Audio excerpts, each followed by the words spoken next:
La gimnasia abdominal hipopresiva, de entrada, para mí la importancia que tiene en el campo de la uroginecología es que ha venido a dar respuesta a una necesidad que no estaba cubierta, y es restablecer el equilibrio de la pared abdominal cuando hay problemas del suelo pélvico. Es importante en la mujer, sobre todo después de tener sus embarazos, que ha habido un cambio en el equilibrio de su cuerpo, en las modificaciones que ha sufrido debido al embarazo a nivel abdominal, y eso repercute a nivel columna y a nivel suelo pélvico. O sea, la globalidad, la visión global de la persona, no como problemas segmentarios, sino como globales, es lo que de alguna forma trata la gimnasia abdominal hipopresiva. Por lo tanto, la posibilidad de recuperar la pared abdominal de una forma intensa, sin agredir al suelo pélvico, haciendo un drenaje, una recolocación y mejorando la estática de la columna lumbar, para mí es una de las indicaciones estrella. Por tanto, en la mujer, la gimnasia abdominal hipopresiva, sobre todo después de posparto, tiene una indicación interesante. Los ejercicios de Kegel tienen que ver con el alma mater del trabajo del suelo pélvico. El trabajo del suelo pélvico, el conocimiento de la anatomía, el despertar la conciencia corporal en la mujer y contar con esta parte de su cuerpo, significa saberla trabajar. Los ejercicios de Kegel suponen eso, el trabajo de la musculatura del suelo pélvico. Es una zona que no vemos, que es interna, y hay una cierta dificultad para poder discriminarla, para poder sentir que empieza a trabajar. Bien, los ejercicios de Kegel nacieron para eso, para fortalecer la musculatura del suelo pélvico, y son imprescindibles. ¿Qué pasa aquí? La hipopresiva tiene un enfoque desde el punto de vista de la globalidad. Una cosa es el trabajo selectivo del suelo pélvico, cuando hay una disfunción hay que trabajarle, y la hipopresiva nos da un complemento porque nos toca el equilibrio de los segmentos superiores. Es un equilibrio abdomino-pelvi-perineal. Nos ayuda a fortalecer la pared abdominal sin desfondar el suelo pélvico. Por lo tanto, es un complemento, no son cosas que se excluyan. O sea, los ejercicios de Kegel son un poco el hilo conductor de la reeducación del suelo pélvico. La ventaja que para mí supone más importante es que permite mejorar abdominales muy intensamente sin perjudicar al suelo pélvico. Eso para mí es genial, porque era un poco la necesidad no cubierta. O sea, hasta cuando empezamos a trabajar toda la patología del suelo pélvico, había que recuperar abdominales, y en cambio la pauta era abdominales no. ¿Por qué? Porque los abdominales clásicos aumentan los problemas del suelo pélvico. Ya, abdominales no, pero ¿cómo les trabajamos? Era complicado el poder dar una alternativa a eso. Bueno, el descubrimiento de la gimnasia abdominal hipopresiva, para mí la indicación ideal ha sido poder trabajar abdominales, reequilibrar el conjunto abdomino-pelvi-perineal sin dañar el suelo pélvico. Y eso para mí ha sido un poco la gran ventaja. O sea, realmente las pacientes lo aceptan muy bien. Y además, muchas veces incluso aparecen situaciones de decir, mira, yo había trabajado abdominales y dejé de hacerlo, no me gusta trabajar abdominales porque es que me duele la espalda, y además es que yo notaba que algo no iba bien. Entonces, al trabajar mediante el tema de la hipopresiva, de golpe es un cambio, es un concepto totalmente diferente y que les permite un trabajo diferente y muy intenso. No tiene nada que ver con la gimnasia abdominal clásica. Ahí nos ayuda. La reeducación del suelo pélvico está indicada, el conocer que existe siempre, pues es una parte de nuestro cuerpo, nacimos con ella. Y en la mujer es muy vulnerable, pues porque caminamos de pie y es una zona que poco a poco tiene tendencia a desfondarse, especialmente después de los embarazos y los partos. Queda en una situación por debajo de su nivel anterior. Por tanto, el trabajo de esta zona en la mujer siempre es importante, pero especialmente en los momentos en los que presenta patología. O sea, lo ideal es la prevención. Pero especialmente en el posparto, que es el momento en el que realmente ha habido una distensión de esta zona, es cuando realmente está más indicada el trabajo selectivo y el refuerzo muscular importante.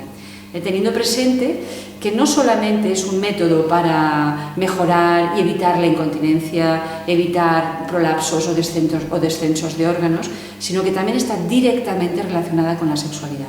Por tanto, la hipertonía del suelo pélvico crea dolor a la relación sexual. Personas que no pueden tener relaciones sexuales por dolor, hay un espasmo, una hipertonía, eso tiene solución. Y la situación contraria, que es la debilidad. Realmente la debilidad del suelo pélvico crea insatisfacción y, por tanto, poco a poco pérdida de interés. ambas situaciones son tratables y tienen que ver con el conocimiento y el mantenimiento y el mantener en buen estado esta zona. Sí, porque además la menopausia cuando llega, la mujer está más o menos alrededor de 50 años, entre 48 y 52. Este momento normalmente acostumbra haber tenido hijos, los músculos del suelo pélvico pues, probablemente no los conoce porque nadie le ha hablado de ellos y de entrada ya nos encontramos con una situación que no es óptima. En ese momento se añade el que hay una deprivación hormonal, los ovarios dejan de funcionar y por tanto hay una falta de hormona femenina. ¿Qué hace eso? Pues que en unos músculos del suelo pélvico que están probablemente en una situación justa, añadimos que faltan las hormonas y las hormonas crean una atrofia, una sequedad a nivel muscular. Por tanto, las relaciones sexuales a veces se hacen molestas. La persona pierde interés, pero encima le molesta la sexualidad y por tanto hace que la mujer viva mal su sexualidad. Además, ahí se añade que la falta de hormona crea una falta de coaptación de las paredes de la uretra. Porque hay una sequedad, porque hay una falta de elasticidad a nivel muscular y por tanto esa falta de coaptación provoca que en ese momento, si algo estaba justo, ceda. Por lo tanto, hay dos puntos importantes en la vida de la mujer en los que los problemas a nivel uroginecológico aumentan y son en el posparto o alrededor de la menopausia, y es por este motivo. Básicamente, lo que más puede ayudar a una mujer es conocerse. Saber que esta parte de su cuerpo existe, controlarla, trabajarla correctamente, tener presente que además está ligada a un contexto, porque el suelo pélvico es indispensable para mantenerse en buenas condiciones, que la estática de la columna también lo sea. Por tanto, el evitar malos hábitos, el evitar posturas anómalas a nivel espalda, el tener una buena estática corporal, todas esas medidas de prevención son indispensables, ¿no? El suelo pélvico es el sur obstétrico, de alguna forma, y recibe el impacto de todo lo que ocurre en la parte superior. Por tanto, todas las medidas a nivel de higiene postural, a nivel de recolocación, de buenos hábitos, de evitar hiperpresiones, todo eso no hace más que facilitar que no se desfonde y que se mantenga en buenas condiciones. Es una zona poco conocida, que hasta hace poco incluso casi era pecado. Hablar de incontinencia es hablar de cosas sucias. Por tanto, la mujer, gracias a Dios que las cosas van cambiando, pero todavía tiene una cierta dificultad a poder expresarlo. Y se considera como normal cosas que no lo son. Esto en Francia hace más de 40 años que funciona. Aquí en España nos encontramos en la consulta al ginecólogo cuando vamos a investigar este problema. Hay pérdidas de orina, la mayoría de veces la paciente dice no. Y al toser, y al estornudar, hombre sí, pero bueno, esto es normal. O sea, será como normal algo que no lo es. El hecho de que en televisión aparezcan anuncios y indicaciones de que las compresas lo solucionan todo, eso es un mensaje que hasta cierto punto es negativo, porque será como normal, y no lo es. Deben existir, evidentemente, las compresas. Hay momentos de la vida en los que son necesarias, pero no se puede dar un mensaje de normalidad, porque no lo es. Realmente es una zona que en este país está muy poco conocida, hay poca información, se habla de incontinencia y parece que todas las disfunciones del suelo pélvico tienen que ver con la incontinencia. Sí es cierto que es la patología más frecuente, pero no es la única. O sea, la mujer vive muy mal su sexualidad en muchas ocasiones, tiene que saber que hay tratamiento, que no tiene por qué padecer situaciones que complican su vida y que afectan a su relación de pareja, y que las disfunciones del suelo pélvico no solamente tienen que ver con la incontinencia, sino también con los prolapsos, los descensos de órganos y también con las disfunciones sexuales. Y eso pues es importante porque esta es una zona que no se ve, el problema es ese, es una zona interna que no vemos hasta que empieza a dar patología y que a veces se acepta como normal y no lo es. Tiene solución y además es fácil, es una zona muy agradecida. Dentro de las técnicas de reeducación uroginecológica, su indicación es muy clara como primera opción. Realmente sería el tratamiento de primera opción.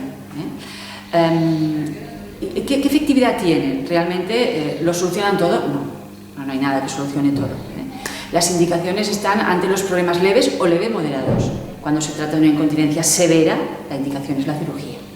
Pero antes de llegar a severa ha empezado por situaciones anteriores, leves o moderados, que se hubiera podido atajar a tiempo. Por lo tanto, un poco se trata de eso, de que la reeducación uroginecológica es la visión de la globalidad, no solamente de una parte del cuerpo, sino de la globalidad. Tiene que ver con la estática de la espalda, con la pared abdominal y con el buen estado de los músculos del suelo pélvico.